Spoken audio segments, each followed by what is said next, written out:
Today's lesson is about professionalism.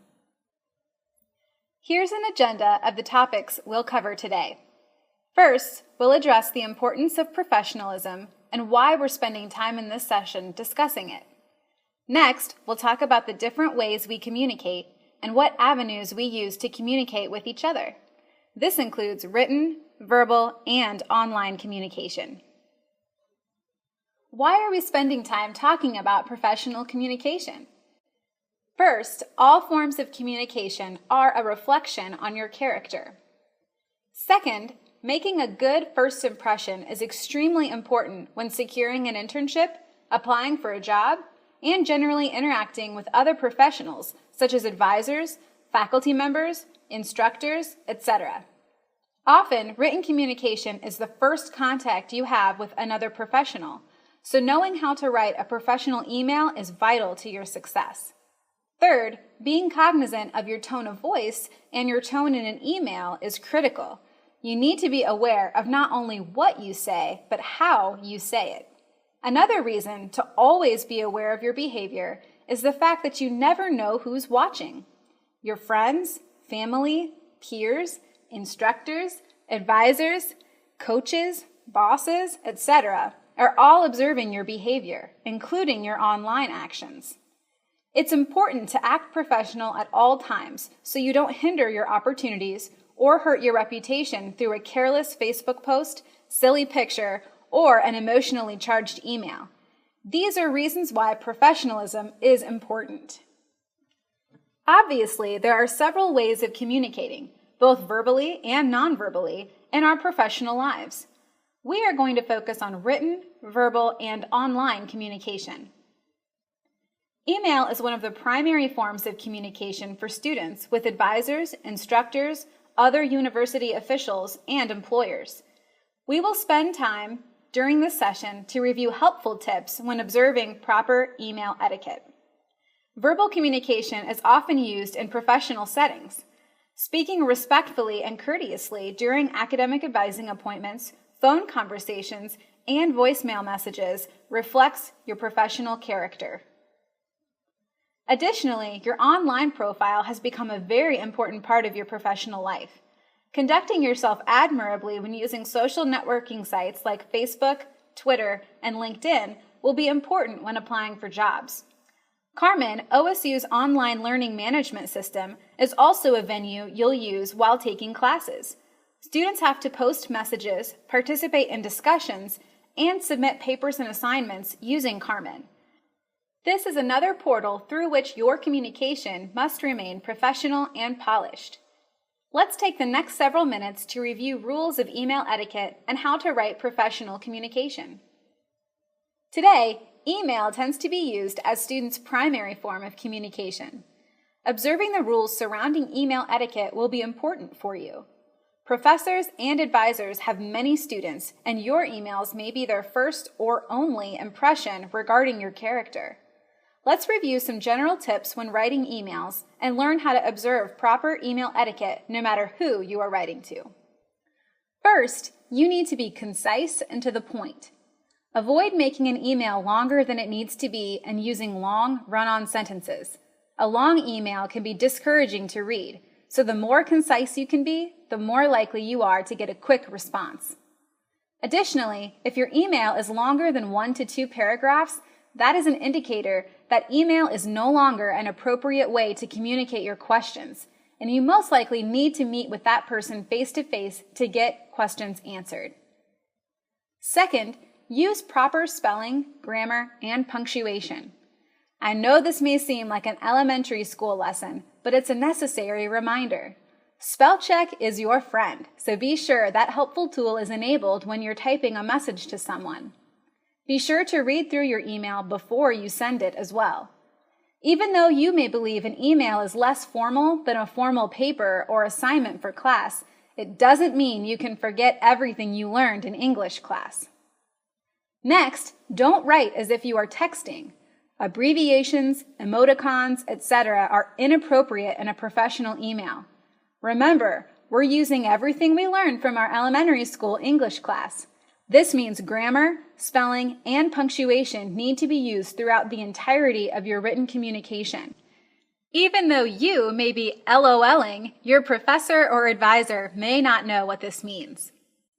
Third, do not write in capitals. It sounds like you are shouting when you do this. Fourth, do not use email to discuss confidential information.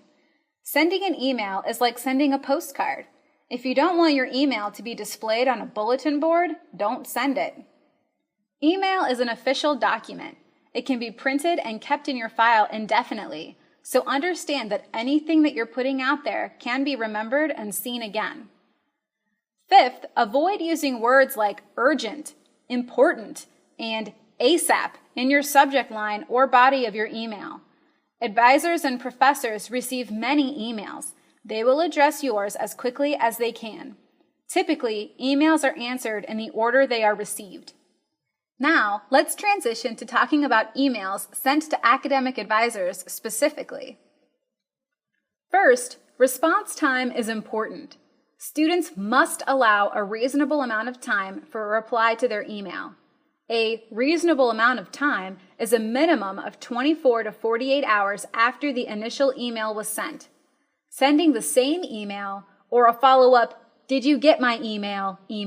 is not acceptable within this time frame and will slow down an advisor's response time. It is vital to remember that academic advisors, as well as other professionals, may not check their work email on the weekends or outside of normal business hours, typically 8 a.m. to 5 p.m. Monday through Friday. Take that time frame into account when you are calculating your 24 to 48 hour wait time. Second, email should not be used in an emergency situation. Many students will email their advisor claiming to have an emergency. Students must know that a failure to plan on their part does not constitute an emergency on our part. Again, many times emails are answered in the order they are received anyway, so any student that has sent an email before yours will get a response first. Plus, if you are having a true emergency, email is not appropriate to communicate the situation. You need to come in for a face-to-face meeting so that your issue can be addressed. Oftentimes, there is an advisor who is on call for students in true emergency situations. The lesson here is this: plan ahead and be mindful rather than sending a last-minute, urgent email. Third, email is not a substitute for face-to-face advising appointments. Advisors attempt to answer quick questions via email, but course planning needs to be done during a scheduled advising appointment. Fourth, university-related correspondence must be sent from your OSU email address. Students are instructed when they arrive on campus to not have their OSU email forwarded to Hotmail, Gmail, Yahoo, etc. So, if you want an advisor to respond to your email, you must send it from your OSU email account. There are no exceptions. OSU email is sometimes filtered, sent to a junk or spam mailbox, etc. when it's forwarded, which is why you should avoid forwarding your mail to a different account. Also, we require students to use their OSU email for protection of their own privacy. If you are currently having your emails forwarded to a different account, call 614-688-HELP to have the forward removed. Just as professionalism in emails to your advisor is important, that same professionalism should carry over in your verbal communication with advisors during your in-person meetings. Advisors are connected to many individuals on campus, including faculty, alumni, and staff. Students who have built a positive relationship with their academic advisor often ask their advisor to write recommendation letters for job or honors program applications or awards. Advisors who have a positive impression of students because of the relationship that was built through their advising appointment interactions are more likely to put in a good word for a student, even when a recommendation letter is not necessary. The positive recommendation of an academic advisor could be what helps you land the campus job you were hoping to secure, student leadership position you want, or acceptance into a competitive honors program. Now that the importance of communicating professionally with advisors has been explained, we will discuss several ways to communicate professionalism to your advisor.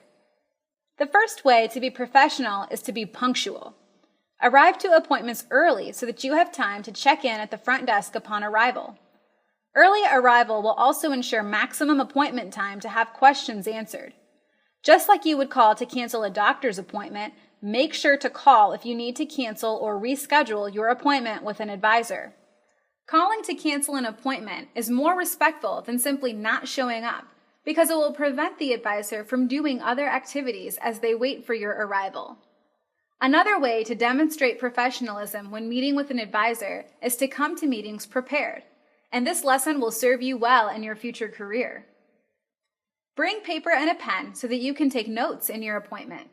Also, bring a list of questions to be addressed in the appointment. When doing course planning, a student should 1. Bring any previous course plans created by themselves or in conjunction with their advisor. 2. Bring their own attempt to determine their courses and what order they should be taken in. 3. Not expect their advisor to do their schedule for them. An academic advisor is there to assist students, not to do things in place of the student. Understand that advisors are there to help you, but ultimately, you must take responsibility for your course planning and decision making. Professional verbal communication guidelines also apply to phone calls. Pay attention to class syllabi regarding what each instructor's communication preferences are. Some instructors may prefer that you call with questions instead of email. Others may prefer never to talk on the phone and only utilize email communication, so leaving a voicemail for this instructor may go unanswered. Professional verbal communication also needs to apply to leaving messages. When leaving a voicemail, talk slowly and clearly. Repeat your name and spell your name, and include your dot number. Also state your phone number with area code twice. Providing your contact information twice will make it very easy for that information to be written down and for your call to be returned. Outgoing messages on your phone voicemail should also be professional. When a potential employer calls to invite you to interview for your dream internship, you want to make sure they are greeted in a professional way. Here is an example of a professional voicemail greeting. Hello, you've reached the voicemail of Jane Doe. I am unavailable to answer my phone right now, so if you would please leave a message, I will return your call as soon as possible. Thank you. Hearing such a polite and professional message will put a potential employer at ease because they can be confident that you will communicate with future clients in the same professional manner. They will take note of this professionalism and keep it in mind when making final selections for the internship. On the other hand, an unprofessional greeting can be a turnoff to potential employers. Voicemail greetings with music, movie quotes, slang, curse words, or jokes may seem entertaining and creative to you and your friends, but employers may find your attempt to express yourself in the greeting as immature, offensive, or a waste of their time. In addition to email and phone communication, online networking through social media is a growing means of communicating. While Facebook, Twitter, and related sites are great ways to keep in touch with friends, be aware that professors and employers are checking these sites and using information you post to make a character judgment about you. Your profiles on these sites communicate a lot, from the type of music you like to how you spend your time and the political views you may hold. An inappropriate comment or photo can become viral and forever be on the internet connected to your name. It's not necessary to delete your profiles. Just make sure to edit content and photos or set privacy settings. If you're not sure if a tweet or photo is professional, a good test is think about whether or not you would be embarrassed for your grandmother to see what you've posted. If you would be embarrassed, then it is likely that the post is not a professional representation of you. LinkedIn is another type of social media. LinkedIn is a professional networking social media site that is often used by employers to aid in the hiring process. A LinkedIn profile serves as an online resume. In addition to your education and work history, a LinkedIn profile can include recommendations and endorsements from colleagues. As a student, it is helpful to create a LinkedIn profile so that you can connect and network with business professionals you will meet during your time at Fisher through participation in recruitment events, class presentations, and student organization involvement. Unlike other social media sites, LinkedIn is strictly for professional interactions. Only professional content and experience should be posted to your LinkedIn profile. Lastly, your LinkedIn profile picture should be a representation of you as a business professional and scholar. The final online communication media we will discuss today is Carmen. Carmen is used by most OSU instructors as a way to post and submit class assignments and foster conversation through use of a discussion board feature. When posting on discussion boards or sending messages to your instructor through Carmen, the email etiquette tips previously discussed should be followed. Always remember your audience when posting on the discussion board. All class members, including the instructor, will be able to read your discussion posts, and you will be held accountable for your conduct and communication on Carmen, often through your grade in the class. This concludes the presentation on professional communication. Keep it classy, and remember, you never know who's watching.